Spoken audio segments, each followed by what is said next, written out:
안녕하십니까. 건강소비자연대 정은주입니다. 우선 저는 효율성이 인간의 안전성을 앞서서는 안 된다는 주제로 한번 말씀드리도록 하겠습니다. 현재 동물복지나 환경 문제, 미래식량 위기나 동물 감염병 등의 논제를 기반으로 탄생된 대체육과 배양육이 제도적인 허가와 승인으로 유통되고 국민의 식탁에 알게 모르게 오르고 있습니다.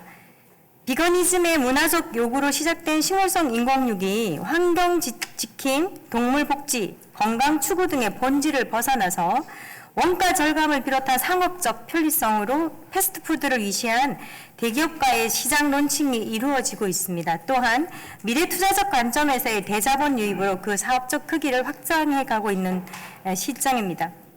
이 과정에서 식물성 인공육과 건강과의 관계성을 유지하려는 비거니즘의 본질은 흐려지고 맛과 유통 등의 사업적 가치를 높이기 위한 여러 가공 단계를 거치면서 오히려 영양학적 비효율성 외에도 식품 첨가물 등 건강에 대한 위해성 논란을 피할 수 없게 되었습니다.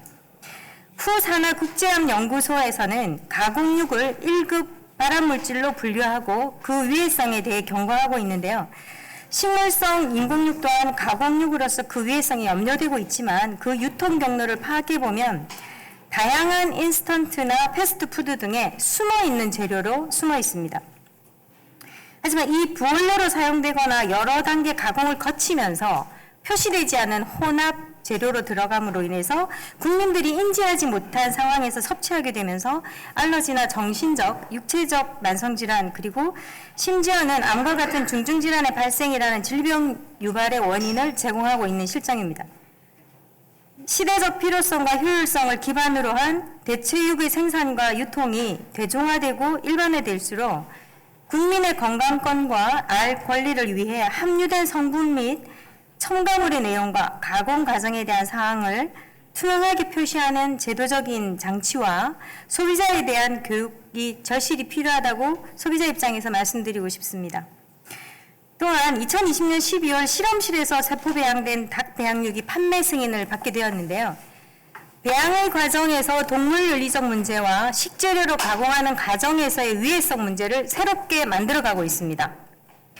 일부 SNS 채널에서는 인간의 세포를 배양해서 내가 나의 고기를 먹는 것이 가장 안전하지 않은가라는 주제로 토론이 일어나고 있는 상황입니다. 또한 또 다른 SNS 채널에서는 인공육이나 실험식 배양육이 대중화되면서 일반 계층이 먹는 식품화되고 실제 육류가 비싸고 귀하게 먹는 상류층의 음식으로 되는 나누어질 거라는 계층의 등급에 대한 논의도 이루어지고 있는 상황입니다. 인간의 존엄성에 대한 문제까지도 야기될 수 있는 배양육이 단순하게 효율성만으로 개발되고 대중화되는 것이 바람직한 것인가에 대한 질문을 해봅니다. 배양새우로 만든 딤섬 요리를 또 배양닭으로 만든 치킨 너겟을 배양돼지로 만든 햄버거 패티를 소비자들은 모르고 먹는 상황이 되어서는 안 될 거라고 생각됩니다. 동시에 우리의 자녀들이 고기에 대한 정의, 육류에 대한 정의, 먹거리에 대한 정의, 생명에 대한 정의가 용어적으로, 문화적으로, 자연 섭리적으로 측면에서 달라지지 않을까 하는 조심히 염려해보기도 합니다. 비거니즘으로 탄생한 식물성 인공육이나 또 일부 지지자들이 클린미트라고 주장하고 있는 배양육이 마치 건강하고 문화적 가치가 있고 윤리적 가치가 있는 듯 명명되어지고 정의되어지는 것 또한 바람직하지 않다고 봅니다.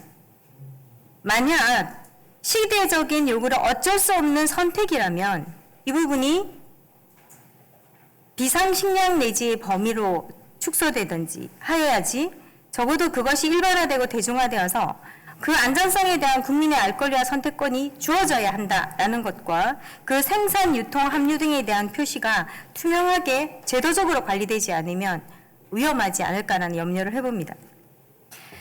우리는 20세기 들어오면서 팩토리 파밍이라고 불리는 축산의 대량 생산화가 이루어지면서 야기된 동물 복지와 윤리, 지구 온난화와 환경 문제, 식량에 대한 문제 등의 대안으로 시작된 대체육과 배양육이 그 과학을 기반으로 한 효율성을 굉장히 타당화하고 있습니다. 하지만 대체육들이 건강성 유해와 암 등 질병 유발에 대한 부분은 미리 예견되어지고 있습니다. 또한 세포 배양육의 개발과 대중화로 인해서 앞으로 인류에게 어떤 재앙으로 다가올지 그 안전성에 대해 심히 우려가 큽니다. 배양육의 연구 개발과 상용화를 위해서 상업적인 공장 시설들이 굉장히 늘어나고 있습니다. 또한 엄청난 비용 투자가 투자자의 개념에서 많이 투자되어지고 있습니다. 또한 거기에 더해서 국가적인 지원까지 이루어지고 있는 실정입니다. 이에 축산업계와 국가는 자연계와 생태적 순환을 최대한 고려한 축산농법 개발과 그 노력을 해야 된다고 봅니다. 우리는 이미 효율성이란 미명하에 산업화와 과학이란 이름으로 발전되어 온 세상이 인간이 능력이 우월함인 듯 오만해지고 있습니다. 하지만 자연을 거스르고 만들어진 결과로 자연재해나 감염병이나 환경문제에 속수무책일 수밖에 없음을 절감하고 있습니다. 인공으로 만들어진 대체육과 세포배양으로 만들어낸 배양육이 앞으로 어떤 형태로 인간의 생명을 위협할지 우리는 또 다른 형태의 자연재해를 경험하게 될지도 모른다는 두려움을 가지게 됩니다. 느리더라도 장기적인 목표로 친자연적이고 자연 섭리에 맞는 자연 섭리에 바탕을 둔 근본적인 대안책 개발에 투자와 또 문화를 만들어가는 것이 꼭 필요할 것이라고 소비자의 입장에서 말씀드리고 싶습니다. 이상입니다.